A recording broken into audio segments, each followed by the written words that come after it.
This is the CCA CX10, a truly wireless hybrid in-ear monitor that comes in at around $50. I've been using these for the last 3 weeks on a lot of my walks on the creek, and I have to say, the overall sound quality, build quality, and just the convenience is really incredible on these. So we're going to look at these a little bit closer, and we'll go into detail about the overall sound quality and performance of the CCA CX10. This is Audio In Reviews.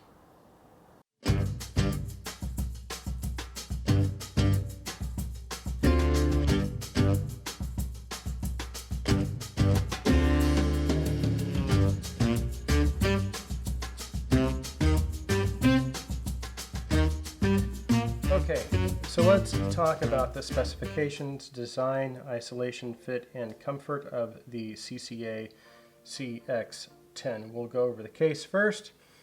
The case is compact, it's a hard plastic, it's quite nice actually. It has a micro USB connection here for charging. It does come with a short micro USB cable, and by short I mean about 5 inches long or 4 inches long. It's quite short. I did happen to have a couple of extra micro USB cables from some old phones I had lying around, so that was good. If you don't have any cables, then if you're stuck using the short one, then you will probably find that when you go to plug it in, your case is going to be hanging from the actual plug itself. So I do wish they would have included a Type-C, but nevertheless, it charges fine. That's really the only very small complaint I have. But the case itself is again quite nice. I like it. It is magnetic, so when you close it, it's pretty secure when it's shut. You open it up here. Of course, you have the IEMs in the middle, right here. It should light up when I pull this out. Maybe not. There we go. So in the middle, there's a little LED indicator between the IEMs. That indicates the charge, the current status of the case. And right now it's yellow, so that means it's low. The IEMs themselves also have little LED indicators on them. That is for connection status, Bluetooth connection status. That tells you whether you're connected or not connected. So as far as the specifications of the IEMs, they are a hybrid, so they've got 4 balanced armature drivers that take care of the mids and the highs, and then a dynamic driver. I believe it's a 7mm for the bass. So it's kind of cool. These are a little bit unique in that way. There's not a whole lot of hybrid wireless IEMs out there. So I thought that was kind of cool, and the dynamic driver does do a pretty good job with the bass. We'll get into that when I talk about the sound. This is Bluetooth 5.0, and it uses the Realtek chipset. So as far as connection, it's good. It's not the best, but it's still good. I have heard of people having interference if they're in a area that has a lot of Wi-Fi, if they're at an office or wherever. I don't have that issue at home. I only use these at home. I do use them in my office occasionally, but we've only got the 1 or 2 Wi-Fi networks there, so it's not an interruption for me at all. I have had no issues with disconnectivity. And again, I use them out on the creek, and I have no problems out there, of course, when I'm walking. So as far as connectivity, even though it is the Realtek chipset, I've had no issues with connectivity at all. It seems like they connect pretty quick. When I was pairing them with my phone, they paired quite nicely, and every time I go to reconnect my phone, it seems like the connection is quick, and I have no issues with them staying connected. As far as the overall kind of shape of the IEM, you can see that it's shaped a lot like a traditional in-ear monitor, which is pretty cool. I like that. It has a very long nozzle on it, which is good because you get a nice deep insertion, which results in good isolation. So these do isolate very well. and also because of the deep insertion, there's a good fit, and it's actually quite comfortable. They feel secure when they're in. I never feel like they're about to fall out. Been on plenty of walks, used these in lots of different scenarios, and they always seem quite secure. And they're also quite light, good build quality, and the shape, the way they have this curvature here, seems to just seat well in my ears. So overall, as far as build quality, design, the specifications, again with a hybrid, you've got the dynamic driver, the 4 BAs. For the $50 price range, you get quite a bit here. Oh, and then one last thing, as far as the Bluetooth codecs, you do only get AAC and SBC. So the only, just so happens, the only two codecs this handles are both lossy codecs, but they sound pretty good though. And as far as calls, I was on the phone with my mom the other day and outside walking my dog, and these did a very good job staying connected, and she could hear me well. So that means the microphone on these picks me up pretty good. She says I was very clear, and I could hear her very well. So the call itself was very clear. So with calls, they do quite well. So I think that covers everything as far as the design specifications, isolation, and fit and comfort. So let's go ahead and move on to sound.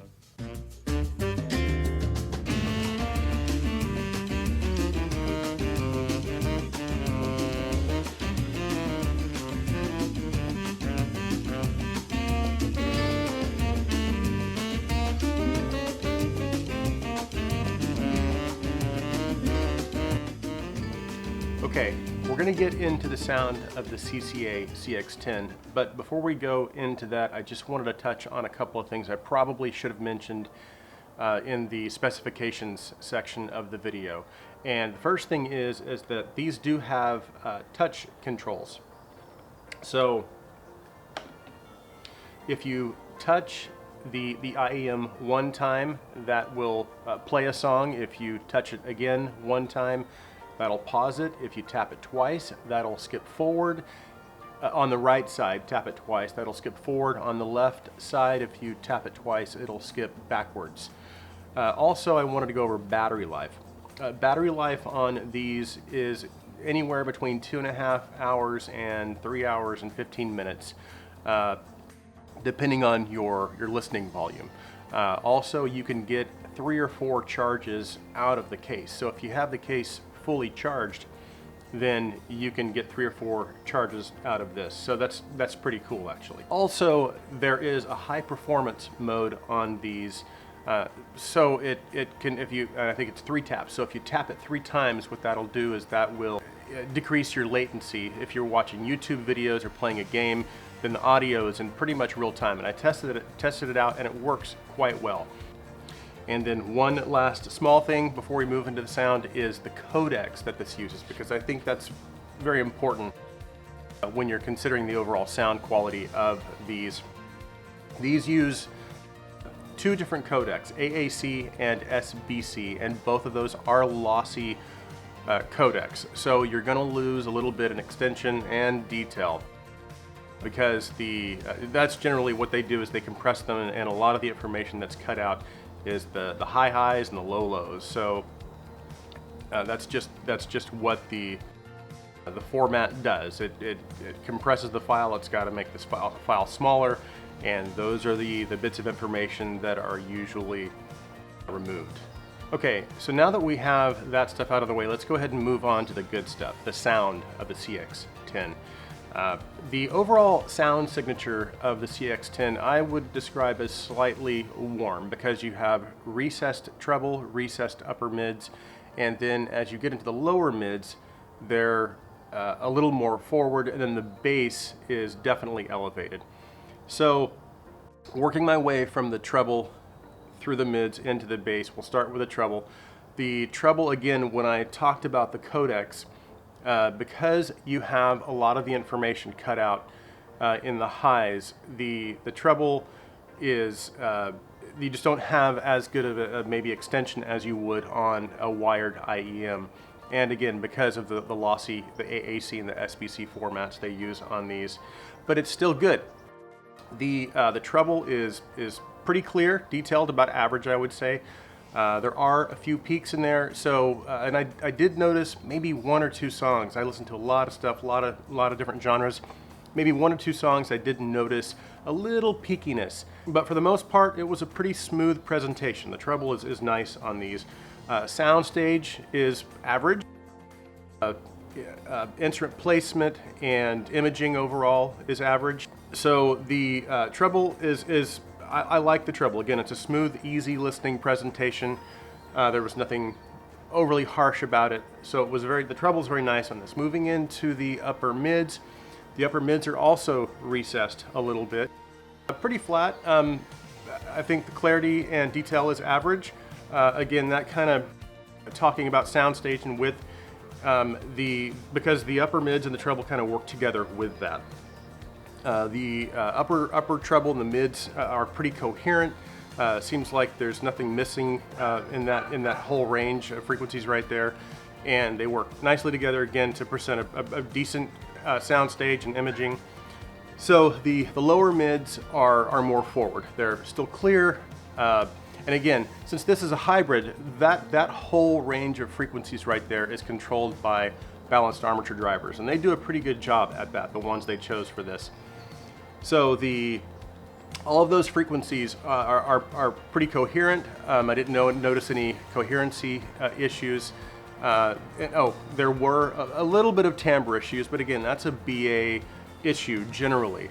It wasn't that bad. I didn't, for the most part, didn't even notice it. So there is a little bit of BA timbre with these. So the lower mids, again, are clear. They're a little more forward.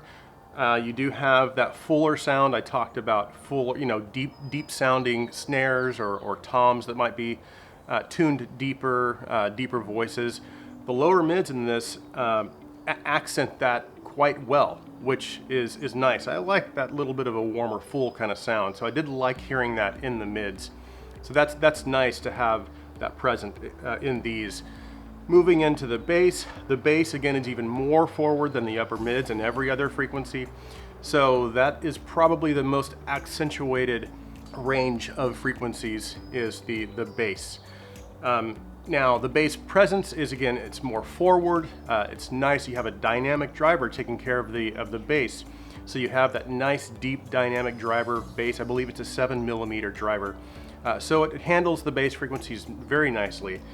Electronic music, pop music, generally these present that quite well. The bass it's not quite as detailed and textured as maybe, again, as BA bass would be, but it's still presented quite nice. And I believe that as you get past the bass, it kind of rolls off a little bit into the sub bass. There's still some sub bass there, but again, because of the lossy format, that extension past, when you get into the sub bass areas, a lot of that information could be missing. So I think that was I could kind of notice that. Again, if I'm listening to music that I'm familiar with, if I know there's that deep sub bass presence, I could kind of tell some of that was missing. But for the most part, throughout the frequency range, I would say these did a spectacular job. So overall, between the build, the fit, isolation, the convenience, it's got the Bluetooth 5.0, you've got that dynamic driver bass, the fit, the overall, just again, the build quality, you get the 2.5 to 3 hours of battery life with the extra charges with the case. The case is small and transportable. I think this is a great buy at $50. The last few weeks I've been using these on walks, and I can't tell you how convenient it is just to pop these in my ears real quick. They connected again right away to my phone, and just a very convenient thing. And then when I'm done, I can just take them out and I can put them in my pocket if I need to. So these things are great. I think CCA did a great job on these, and I would definitely recommend them. So when you take all of that into consideration, for $50, that's a great value. I think CCA really tried to give the consumer a good value for their dollar and lots of features overall, plus, again, good sound for $50. I think that's just awesome when you consider, again, all those features for that price, 50 bucks. And there is a lot of competition out there, but I think these definitely hold their own among the competition. So that concludes my sound review of the CCA CX10. Thank you so much for watching. Please like the video, please share the video. Have a great day.